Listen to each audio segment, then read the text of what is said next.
Collingwood are in the bottom 3 for the last 5 matches in that domain, and then bottom 2 for the entire season, only to be just one above West Coast Eagles. So it's not a good sign, and it's a far cry from Collingwood's defensive half transition last year, being the number 1 team in 2023 for that stat. All right, so as it came to be on Friday night, it was one stretch too far for our injury-riddled team against the Doggies. We end up falling down 15-10, 100 to 12-10, 82, losing by 3 goals. The Doggies had 25 scoring shots, 22. They had an expected score of 94 to 81 in their favour. The Pies came out possessed in that game against the Doggies. They actually had 12 scoring shots in that first quarter alone, 18 inside 50s for 9 marks inside 50 with those 12 shots. We were a little bit more accurate. Maybe we could have put a halt to the Bulldogs' belief for the entirety of the game. When you're able to push it out beyond 5-6 goals in the first quarter, it really dampens the mood in the opposition side. But because of our wasteful opportunities, they would have gone into that quarter-time huddle saying, guys, this is their best push, which it was, and they weren't able to convert. So it's only up from there in Western Bulldogs, or from Western Bulldogs' perspective, and that's exactly how it panned out from there onwards. Ultimately, we just couldn't move the ball very well at all after that first quarter. We ended up only scoring 19 points from defensive half versus the Dogs, who scored 33, which is the AFL average. Collingwood are in the bottom 3 for the last 5 matches in that domain, and then bottom 2 for the entire season, only to be just one above West Coast Eagles. So it's not a good sign, and it's a far cry from Collingwood's defensive half transition last year, being the number 1 team in 2023 for that stat.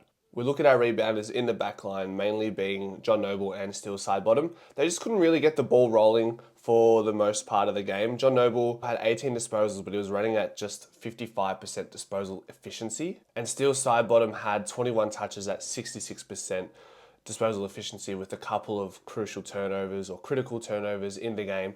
The best ball defenders typically run at 80% disposal efficiency. You look at Bailey Dale, he had 35 disposals off the half-back flank, and he was running at 80% disposal efficiency. So that's probably what you're looking for when it comes to being able to move the ball. And while our defensive half work hasn't been great this year, we often have leaned on our scores from stoppages, and we talked about it all week in the live streams, in the match previews. I mentioned how important it would be for Collingwood to out-wrestle the Dogs in the stoppage contest and score from it. It was 1v4, Bulldogs being number 1, Collingwood being the number 4 side for scores from stoppages, and unfortunately we were well beaten for the first time in a while in that category. We were minus 17 in clearances, we were minus 20 in scores from stoppages, so pretty much beaten in every facet when it comes to the stoppage contest. I suggested there was a chance that Bont's centre bounce attendance percentage from last week, being 50%, would rise to 80%, given the importance of the game, given the absence of Ed Richards and Tom Liberatore.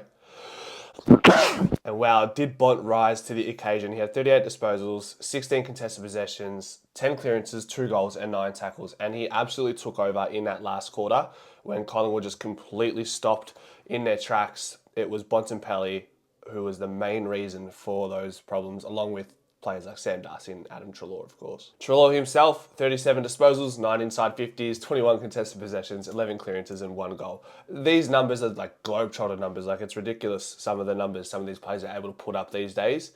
And Collingwood probably didn't have the 1-2 punch that the Bulldogs had. Sure, Collingwood, Nick Dacos, obviously 32 disposals, 27 contested, 16 clearances, both club records broken in the same game regarding the contested possessions and the clearances. And then he also is the youngest, or the quickest player to accrue 30 disposals against every club in the AFL. So an amazing feat for Nick Dacos coming out of that game. And Chris was good, and you could probably argue that was the 1-2 punch for the Pies on the night. I think Jack Crisp had 25 odd disposals, 10 tackles, and even kicked a goal, and I think he had 10 contested possessions. So maybe not the same stats as what the Doggies had in Treloar and Bont, but maybe we needed more from other players from different areas of the ground, and we'll get to that in just a moment. Both centre bounce attendances went up from 17% to 55% on the night. He only had 8 disposals, going at 37% disposal efficiency, but even when McCreery reaches the heights of his game in the midfield, I don't think he would be collecting a bunch of disposals. He's not going to be frequently the player to hit to. when you've got Nick Dacos and even Josh Dacos in there in the future, as well as Jordan DeGoey. But one of the biggest positive key takeaways from the game was that Beau McCreary accumulated 14 tackles, and his game was the second highest rated pressure game for the AFL this year by any player from any club. So that's what Beau McCreary can bring into the midfield. And while, like I said, his disposal's not pretty and doesn't find the ball a whole heap, at least for now, you're always going to get that pressure and that bullish attack on the ball in the contest from Beau McCreary. As far as the other players who were attending centre bounces from time to time, you had Lipinski and Sullivan and Josh Dacos all beneath 50%. Now, with that new adjudication from the umpires coming out during the week regarding being more stricter on, I guess, tackling interpretations when it comes to holding the ball, that was quite profound as far as the impact it had on the game between Collingwood and the Dogs. And it worked in Collingwood's favour. We thought it could with the amount of tackles Collingwood typically apply and the pressure. We were hopeful that it would lean our way as far as the free kick count was concerned. And we ended up winning the tackle count by plus 24, which is huge. And we also had 10 plus free kicks for holding the ball paid. Now, whether it's because of the overcorrection being made by the umpires or whether they were genuine, I guess, holding the ball calls based on the new interpretations, we'll find out a little bit more as we get a larger sample size, but it worked out for Collingwood in that stat on the night. Guys, Darcy Cameron has been quietly just climbing up the apex of the ruckman echelons in the AFL this year. What is he doing to suggest that? Well, he's the best marking ruckman in the league, and he did very well on Friday night against one of the best marking ruckmans in the league for the last few years in Tim English. I would argue Cameron edged Tim English on the night. He had 3 intercept marks, 2 contested marks versus Tim English's 1 contested mark and 2 intercept marks. Darcy Cameron also had 11 contested possessions versus Tim's 6, 16 hitouts to advantage and 14 hitouts to advantage for English. Finally, Darcy Cameron was better below the knees, or at least he had more opportunities and did better with those opportunities, having 6 ground ball gets compared to Tim English's 2. So, like I said maybe a month ago, Darcy Cameron could make a case for All-Australian contention at the end of the year. He's probably behind the likes of Rowan Marshall and Max Gawn. I don't know if anyone else is really challenging anyone up there. Tristan Sherry, but they're in a losing side. Brodie Grundy, I guess. He's in the conversation, and he's just only a few more games away, consistent games like this, to be really thrown into consideration towards season's end. And unfortunately, unlike the last few weeks, the bottom 6 of our team just wasn't able to carry the burden that is the amount of injuries we have at the moment. I think in the VFL, we only had 4 AFL listed players on the field, and we had players like Luke Quaynor coming up from the Oakley Chargers to represent. I think he's only 17. So that's how, I'm not going to say desperate, because Luke Quaynor is likely to be a Collingwood player next year, but it just goes to show how short-handed we are.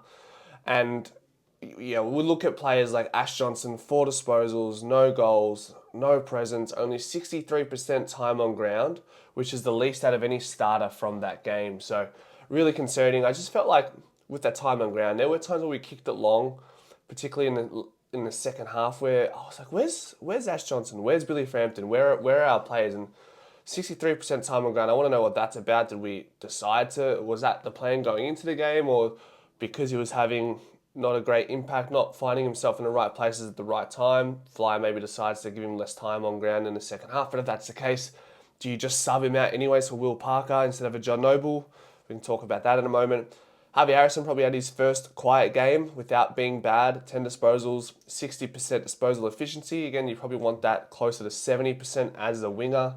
And then Bytel was quiet and quite poor with his ball use, with no outside poise, which is what you need from your wingers. He was operating at 55% disposal efficiency with just 8 disposals. And I mentioned that on the Moving the Magnets show on Thursday. I saw that Bytel was listed on the wing. I don't know, guys, if he played wing last season for St Kilda or if he played more on ball, but he didn't look like he had the outside ball use competency to be out there. But we take it with a grain of salt. That was his first full AFL game this year, so he's still got time to work into his role, and especially with all the injuries we have, with some of these bottom 6 players might not even get dropped just because we don't have the availability right now. Phil McRae on the wing, slash forward, 0% centre bounce attendances, and just 11 touches. I'm really concerned for him right now. He's gonna be he looks like he's gonna be one of those players who has been able to show it all at VFL level, but it just seems like he's not going to be able to transition that to AFL level. And maybe it might be one of those situations where you need to move to a club, a fresh new start, and a fresh new sense of confidence and belief in your game that you can take it to the next level AFL. That might be the next best thing for him. Or what would you do in Finlay's situation? Would you go somewhere else to start fresh? Would you keep grinding through and remain around great superstars of the game like Pendles, Nick Dacos, Jordan DeGoey, Crisp, and take as much away from them as you can and eventually work your way in? What do you do? Let me know in the comment section. Lastly, as I said before, Will Parker being the sub was, I guess, a little bit questionable just because, one, we actually brought him into the game quite late.